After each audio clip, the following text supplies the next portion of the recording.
Assalamualaikum, salam rahayu. Kembali di Nasihat Kehidupan Misteri bersama saya Sukmo Yogo.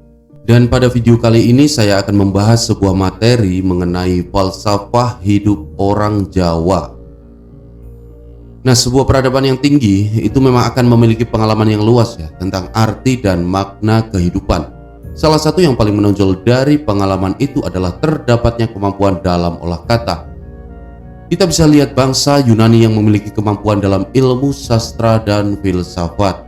Mereka dalam urusan ini memang tidak perlu diragukan lagi dan memang sudah terkenal di seantero dunia. Begitu pula dengan bangsa Arab, Persia, Romawi, India, Cina, Indian, dan lain sebagainya. Akan tetapi bangsa kita khususnya orang Jawa pun memiliki kemampuan dalam olah kata filsafat ini. Dan ia tersebar di dalam beberapa media, termasuk yang termaktub di dalam serat-serat sejarah dan melalui tradisi lisan. Dan ini terjadi dengan sebuah kesadaran yang tinggi karena memang sudah menjadi falsafah bangsa ini selama berabad-abad lamanya. Dan mereka tidak kalah dengan bangsa-bangsa lainnya, bahkan menurut saya lebih hebat dari semua bangsa di dunia. Dan untuk membuktikan hal tersebut, mari kita telusuri bersama-sama. Yang pertama tentang konsep ketuhanan atau tauhid. Pangeran iku ora ono sing padha, mula aja gambar-gambarke wujuding pangeran. Artinya, Tuhan itu tidak ada yang bisa menyamainya. Dan oleh sebab itu jangan menggambar-gambarkan wujud Tuhan. Pangeran iku dudu dewa utawa menungso, nanging sakabehing kang ana iku uga dewa lan menungso asale saka pangeran. Artinya Tuhan itu bukan dewa atau manusia, namun sengaja yang ada ini termasuk dewa dan manusia itu berasal dari Tuhan. Pangeran iku bisa ngawohi kahanan apa wae tan kena kinaya ngopo. Artinya Tuhan itu bisa mengubah segalanya tanpa mungkin dapat diperkirakan oleh manusia. Lalu selanjutnya, pangeran iku kuwasa tanpa piranti. Mula saka kuwi aja darbe pengira yen menungso iku bisa dadi wakiling pangeran. Artinya Tuhan itu berkuasa tanpa menggunakan alat pelengkap apapun.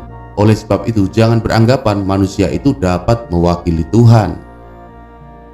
Pangeran bisa ngrusak kahanan kang wis ora diperlokake lan bisa nggawe kahanan anyar kang diperlokake. Artinya Tuhan itu bisa merusak sesuatu yang tidak diperlukan dan bisa pula menciptakan sesuatu yang baru yang diperlukan.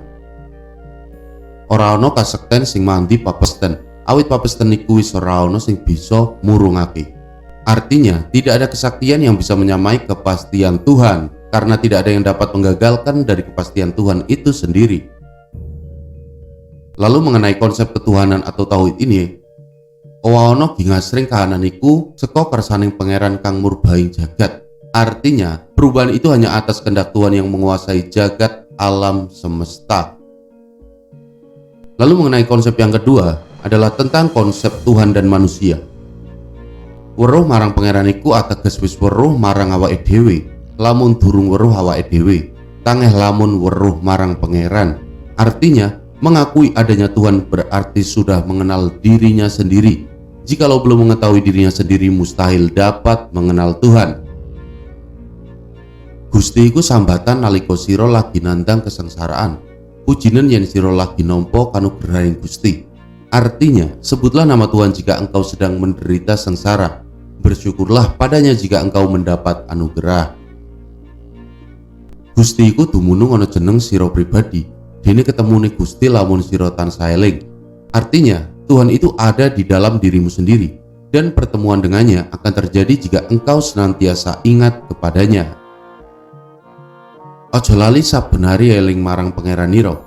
Jalaran sejatine sira iku tansah katunggan pangeranira. Artinya, jangan lupa setiap hari untuk mengingat Tuhan, sebab hakikatnya engkau selalu dijaga oleh Tuhanmu. Lamun ana jaman ora kepenak sira aja lali nyuwun pangapura marang pangeran. Jalan pangeranira bakal lawih pitulungan. Artinya, jikalau mengalami keadaan atau zaman yang tidak enak, jangan lupa memohon ampun kepada Tuhan, karena Tuhan akan memberi pertolongannya kepadamu. Sing sapa nyembah lelembut iku kleru. Jalaran lelembut iku sejatine rewangira lan ora perlu disembah kaya dene manembah marang pangeran. Artinya, menyembah makhluk halus itu keliru atau salah. Sebab makhluk halus itu sebenarnya adalah temanmu dan tidak perlu disembah seperti Tuhan. Sing sapa seneng rusak ketetremaning liyan bakal dibendut dening pangeran lan dielake dening tumindake dhewe. Artinya, barang siapa suka merusak ketentraman orang lain akan mendapatkan murka Tuhan dan akan digugat karena ulahnya sendiri. Lalu konsep yang keempat adalah tentang hakikat diri. Lamun siro kepingin wikan marang alam jaman kalenggenan, siro kudu weruh alam miro pribadi. Lamun siro durung mikani alam miro pribadi atau ketemune. Artinya, jikalau engkau ingin mengetahui alam pribadi, engkau harus lebih dulu mengenali alam pribadimu. Kalau engkau belum mengetahui alam pribadimu, masih jauhlah alam abadi itu dari dirimu. Lamun siro durung wikan kadangiro pribadi, coba dulunan siro pribadi. Artinya, jikalau engkau belum mengetahui alam pribadimu, maka tanyakanlah kepada yang mengetahuinya. Lamun siro wis mikani alam miro pribadi, alam jalan kalanggengan iku cedak tanpa senggolan, adoh tanpa wangean.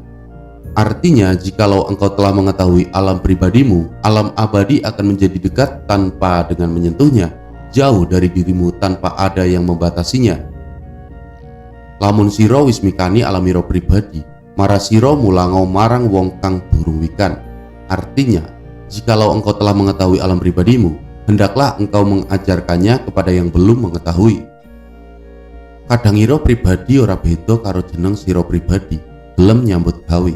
Artinya, terkadang pribadimu itu tidaklah berbeda dengan dirimu sendiri, suka bekerja. Kahanan kang ana iki ora suwe, mesti ngalami owah gingsir, mula jolali marang sapada patning dipitah.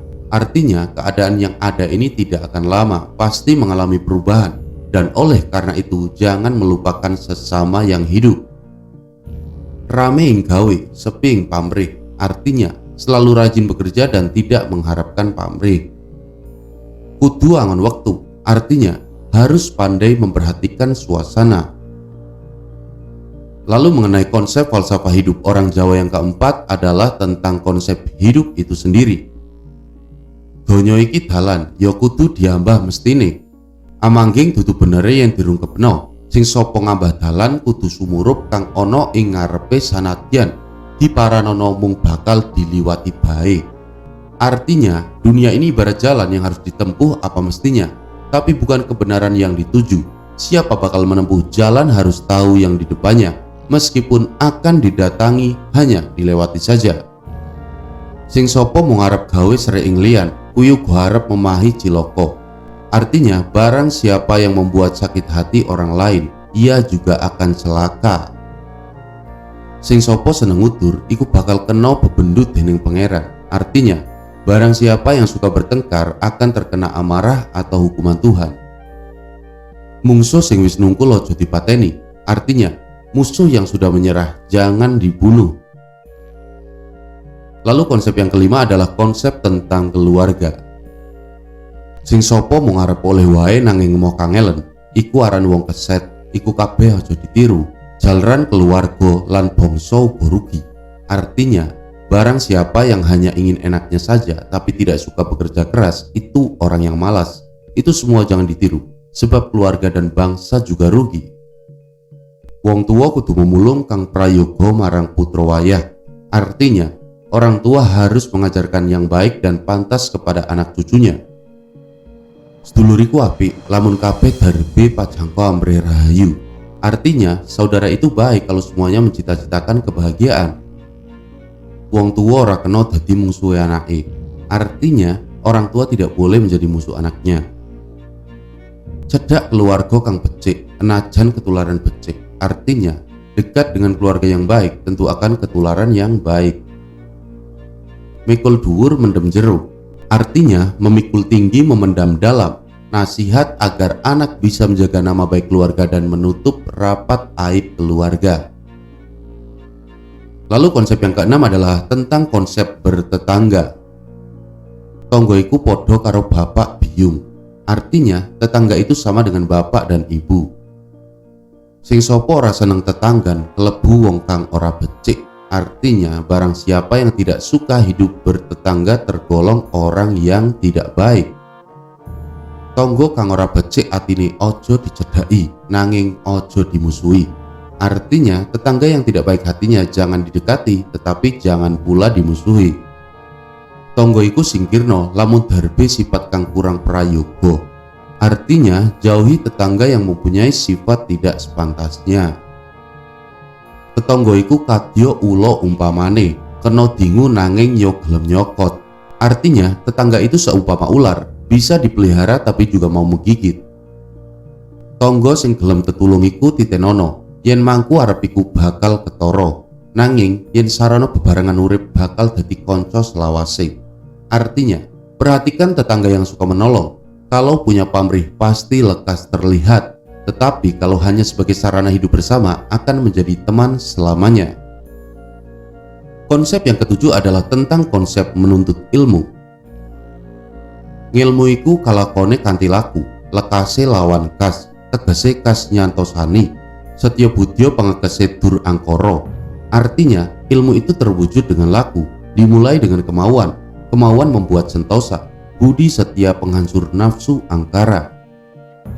Wong kang ahli sastra ingarani luhur sastrone, layak yen mangsilan kertas, pantes yen luhur ngakal ning sastra suraosipun, luhur sejatining sastra, sastra praboting negara. Lumaku saben dina mang migur pradata hukum sanadyan tan kanthi ngakal. Artinya, orang yang ahli sastra disebut luhur sastranya, tepat jika tinta dan kertas, pantas jika luhur akalnya pada sastra maknanya, luhur sejatinya sastra, sastra sarana negara, berjalan tiap hari serta wujud perdata hukum meskipun tiada dengan akal. Dan konsep yang terakhir adalah tentang konsep kepemimpinan dan bernegara. Ing ngarsa suntulodo, ing madya mangun karso, tutwuri handayani. Artinya, seorang pemimpin itu harus bisa berada di depan sebagai suri tauladan, harus bisa pula berada di tengah untuk senantiasa membaur dengan rakyatnya dan sebagai pengayom, dan harus bisa berada di belakang sebagai motivator demi kemajuan yang dipimpinnya. Ratu iku durung mesti kepenak uripe, lamun ora bisa ngawruhi kawulane. Artinya, penguasa itu belum tentu enak hidupnya bila tidak mengetahui aspirasi rakyatnya. Ratu iku kudu gawe tentrem para kawulane, merga yen ora mengkono bisa dadi kawulane ngrebut negara. Artinya, penguasa itu harus bisa membuat tentrem rakyatnya, karena jika tidak, rakyatnya akan merebut kekuasaan dalam negara itu. Para muda aja ngungkurake kawruh kang nyata, amrih karya ungguling bangsa lan bisa gawe rahayuning sesama. Artinya, para pemuda jangan mengabaikan ilmu pengetahuan yang nyata, agar negaranya menjadi makmur dan dapat membuat keselamatan sesamanya. Begitulah saudara-saudara nasihat kehidupan misteri. Dengan memahami setiap makna dari falsafah tersebut, maka terlihat jelas bahwa orang Jawa memiliki kemampuan budaya yang sangat tinggi. Dan ini baru segelintirnya saja, karena masih banyak lagi yang lain namun tidak bisa saya sampaikan semua di sini. Sehingga tidak salah bila dikatakan melebihi peradaban bangsa-bangsa lain di dunia. Dan sebuah kebanggaan yang tidak terkira karena leluhur kita telah mewariskan sesuatu yang sangat berharga. Akan tetapi sangat disayangkan bahwa saat ini banyak dari kita termasuk orang Jawa yang sudah tidak bisa lagi memahami falsafah ini.